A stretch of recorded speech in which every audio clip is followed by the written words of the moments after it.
Hey guys, welcome to this week's lesson segment on Weekly Outdoor Plus. Jase, Hintz here with you again, accompanied by my father Gary. We're going to be going over basically a recap of everything we started from form-wise, and we're going to go over the little things where if you do have a partner, like I've talked about a lot of times, or a camera or a mirror at home, you can go over all these different things and check to make sure that they're actually how they feel, because when you pull back, sometimes your shoulders feel like you have them exactly where you want them, but you're actually not quite there. You have to actually almost feel stretched out to get used to it.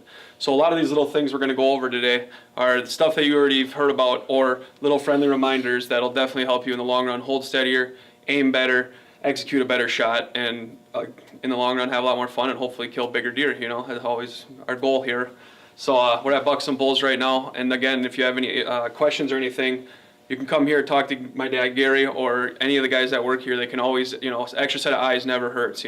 Constructive criticism is like the best thing in this sport for sure. You just have to accept it and hope for the best, and in the long run we'll all be the same shooting perfect, hopefully. So we're gonna have my dad pull back here, and we're gonna go over basically everything from the waist up, because that you can see your feet. You got your pre-shot set up where you have your feet set up, shoulder width apart. You got them staggered just a hair, your front foot back, so your shoulders can line up better.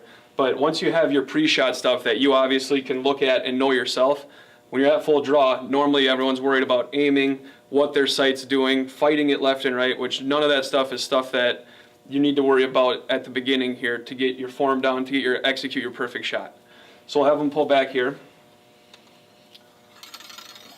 The first thing a lot of people can't tell by yourself, you think you have the correct draw length, or maybe you're not holding as good as you can.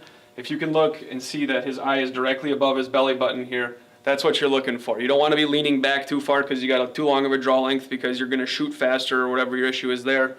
Make sure you have the proper draw length so you're standing straight up and down, good posture, not going to be moving as much, all right? That's one thing that I highly recommend, especially preseason, or if you're going to come and shoot league and stuff like that, definitely look into that, because you're going to get more tired if it's longer. If it's too short, you're going to be using all your arm muscles to shoot the bull, and you're going to be shaking really bad.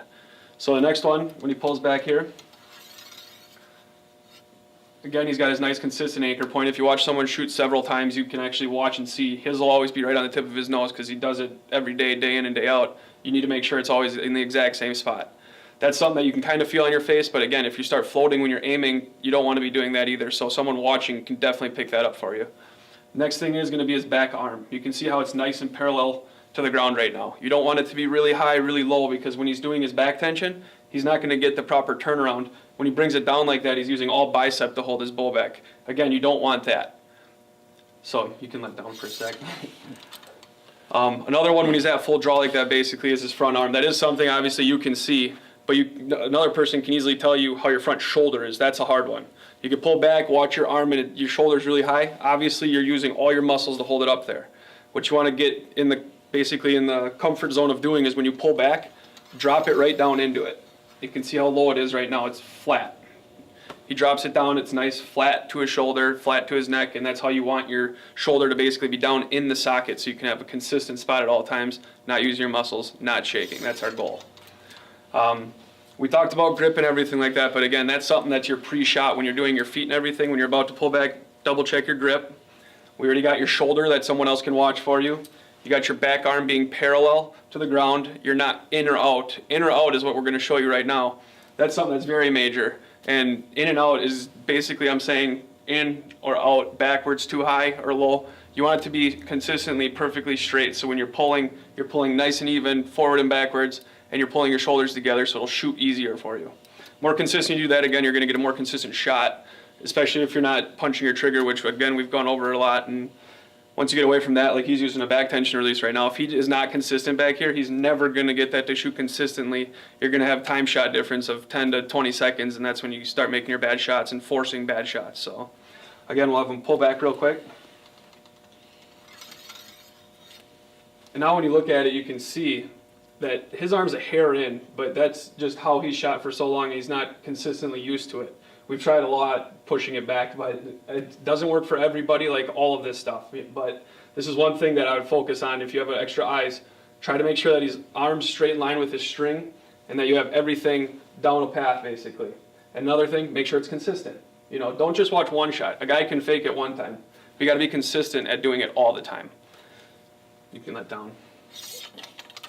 So So these are all the different kind of basically checkups that if you can either have an extra set of eyes, doesn't matter who, they don't even have to shoot archery. If you can just explain it to them of what you want them to look at, they can tell you easily, you know, is it parallel or not? Everybody can tell you that. That's something that's very crucial. So again, go over your back being straight back, your arm being parallel to the ground, and then again, all your little things, you know, is your draw length the correct length? That's something you got to start right out of the gates with to make sure you're going to shoot consistently. Your arms bent the exact same every time, and your shoulders down in the socket. Go over these little things, especially before league or, you know, your off season here, before you get bad habits. It's always a good idea, you know, don't make 40 bad shots, make 10 good ones, and that's what our goal is basically. And if you guys have any questions, again, check this out on YouTube. You can check it out on Facebook or stop in at Bucks and Bulls. Give us a call. We'd be more than happy to help you out, and good luck this year. Hopefully see you guys in the league here.